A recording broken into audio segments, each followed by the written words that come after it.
जय हिंद प्यारे बच्चों। मैं डॉक्टर उमा पांडे स्वागत करती हूँ आपका इंस्टा संस्कृत में। इंस्टा संस्कृत जहाँ आपको मिलता है कक्षा 4 से लेकर 10 तक के व्याकरण बिंदुओं और पाठ्य पुस्तक की सरल व्याख्या। आज संस्कृत व्याकरण के अंतर्गत हम लोट लकार के विषय में पढ़ेंगे। लोट लकार जब वाक्य में आज्ञा देना, मतलब जैसे तुम जाओ, यहाँ आओ, यहाँ बैठो, यह कार्य करो, है ना। और अनुमति लेना, क्या मैं जाऊं, जब छोटे कोई काम करते हैं तो बड़ों से अनुमति लेते हैं ना। क्या मैं जाऊं, क्या मैं यह कार्य कर लूं, क्या मैं खाना खा लूं, क्या मैं पानी पी लूं, है ना। प्रार्थना करना, जैसे कृपया आइए, यहाँ बैठिए, कृपया यह कार्य कीजिए। और आशीर्वाद देना, जब बड़े खुश होते हैं आपके कामों से तो आशीर्वाद देते हैं ना। कैसे? आयुष्मान भव, यशस्वी भव, तेजस्वी भव, है ना। तो इन सभी अर्थों में क्रिया के लिए धातु रूप के लोट लकार का प्रयोग किया जाता है। किस किस में प्रयोग किया जाता है? आज्ञा देने के लिए किया जाता है, अनुमति लेने के लिए किया जाता है, प्रार्थना करने के लिए और आशीर्वाद देने के लिए, है ना। जब वाक्य में इस तरह के वाक्य हो तो उनके लिए क्रिया के लोट लकार का प्रयोग होगा। ठीक है, आइए इसके विषय में और आगे पढ़ें। लोट लकार के प्रत्यय। लोट लकार के प्रत्यय, जब हम किसी भी धातु में इन प्रत्ययों को लगाते हैं तो धातु के लोट लकार के रूप बनते हैं। अभी हम प्रारंभिक अवस्था में परस्मैपदी धातुओं के विषय में ही बात करेंगे, तो ये प्रत्यय भी परस्मैपदी धातुओं में ही लगाए जाते हैं। ठीक है, तो जैसे पट धातु में लगाते हैं तो क्या बनेगा, देखिए। जब हम इन प्रत्ययों को लगाते हैं तो ठ में क्या है, हलंत, सामने क्या है, अ, तो ये अ मिलकर ठ पूरा हो जाता है। तो शब्द क्या बनेगा हमारा, पठतु। इसी प्रकार अन्य प्रत्ययों में भी क्या होगा कि जो ये अ है ये ठ को पूरा कर देगा और उसके बाद बाकी का शब्द बनेगा।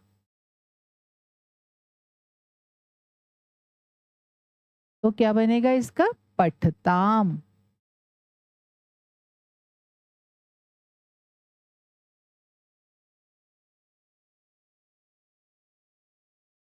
पठन्तु,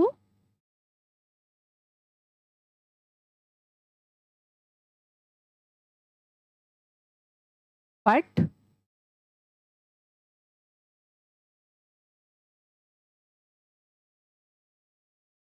पठतम,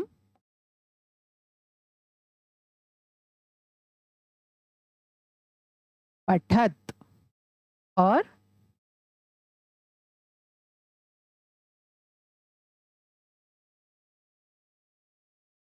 पठानी,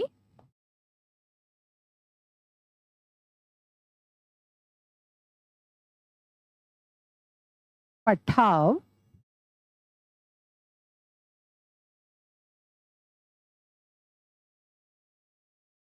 पठाम।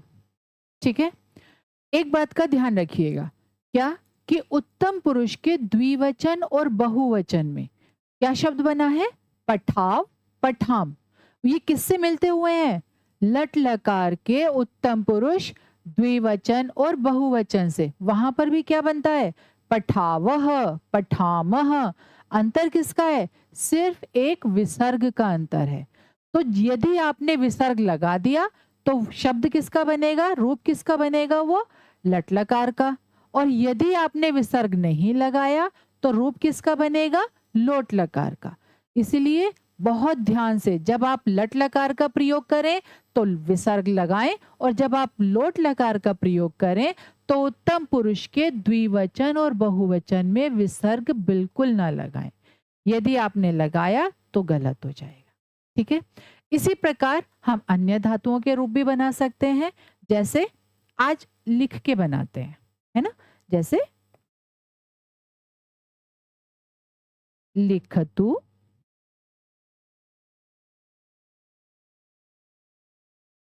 लिखताम, लिखन्तु, लिख,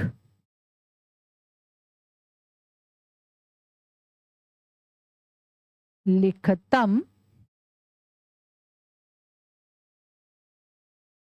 लिखत और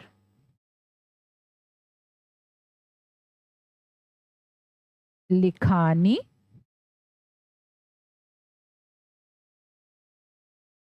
लिखाव,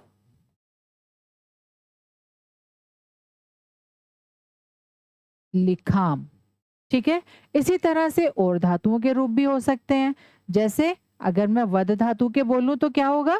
वदतु, वदताम, वदंतु, वद, वदतम, वदत, वदानी, वदाव, वदाम। इसी तरह से मैं गम धातु के बोलूं, गच्छतु, गच्छताम, गच्छन्तु, गच्छ, गच्छतम, गच्छत, गच्छानी, गच्छाव, गच्छाम। ठीक है। अब हम इनका कर्ता और क्रिया के साथ किस प्रकार प्रयोग किया जाता है यह भी समझ लेते हैं। वैसे अगर आपने पहली वीडियो देखी होगी तो आप कर्ता तो बहुत अच्छी तरह से समझ गए होंगे। प्रथम पुरुष के कर्ता, मध्यम पुरुष के कर्ता और उत्तम पुरुष के कर्ता कौन कौन से होते हैं? उत्तम पुरुष के कर्ता होते हैं अहम, आवाम, वयम। मध्यम पुरुष के कर्ता त्वम, युवाम, यूयम। और इनके अलावा, इन दोनों के अलावा, है ना, क्या होता है?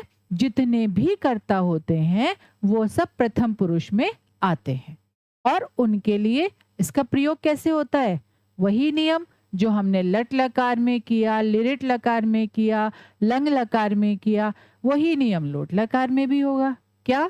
कि उत्तम पुरुष का कर्ता, उत्तम पुरुष की क्रिया, मध्यम पुरुष का कर्ता तो मध्यम पुरुष की क्रिया, और प्रथम पुरुष का कर्ता तो प्रथम पुरुष की क्रिया का प्रयोग किया जाता है। आइए अब इनका प्रयोग देख लेते हैं कैसे किया जाएगा। अहम पठानी, मैं पढ़ूं। आवाम पठाव, हम दोनों पढ़ें। वयम पठाम, हम सब पढ़ें।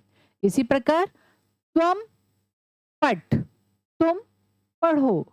युवाम पठतम, तुम दोनों पढ़ो। यूयम पठत, तुम सब पढ़ो। है ना। और अब प्रथम पुरुष में देखते हैं। आज स्त्रीलिंग में देखें। सा पठतु, वह पढ़े। ते पठताम, वे दोनों पढ़ें।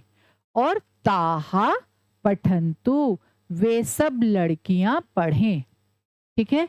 इस प्रकार इनका कर्ता और क्रिया के साथ प्रयोग किया जाता है। एक कुछ वाक्य हैं, उन वाक्यों का प्रयोग कर लेते हैं और इनकी पुनरावृत्ति हो जाएगी। जैसे वह पढ़े तो क्या होगी? लोट लकार का प्रयोग होगा और वह के साथ प्रथम पुरुष सह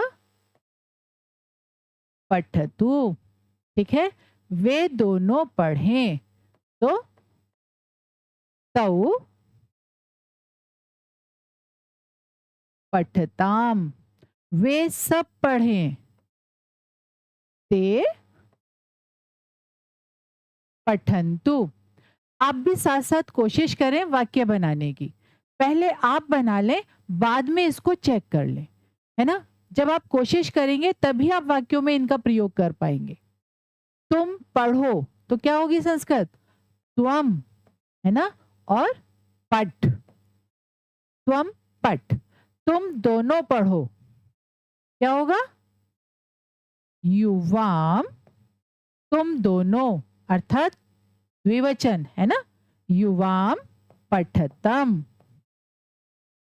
और तुम सब पढ़ो, तुम सब की संस्कृत क्या है? यूयम पठत। हलंत नहीं होगा यहां पर। यूयम पठत। ठीक है। उसके बाद मैं पढ़ूं, मैं तो अहम। और अहम क्योंकि उत्तम पुरुष का कर्ता है तो उत्तम पुरुष की क्रिया क्या बनेगा? अहम पठानी। ठीक है, हम दोनों पढ़ें। आवाम पठाव। ठीक है, और वयम हम सब पढ़ें, है ना, तो हम सब अर्थात वयम, और पठाम। ठीक है, ये याद रखिएगा, मैंने पहले भी बताया था। जैसे ये वाक्य है हम दोनों पढ़ें, आवाम पठाव, यहाँ विसर्ग नहीं लगा। अगर मैंने यहाँ गलती से विसर्ग लगा दिया तो ये वाक्य लोट लकार का ना होकर किसका किसका बन जाएगा? लट लकार का बन जाएगा, और आपका वाक्य गलत हो जाएगा। टीचर आपका वाक्य काट देगा और आपको लगेगा मैंने तो सही लिखा था, फिर क्या हुआ? तो विसर्ग का ध्यान रखें।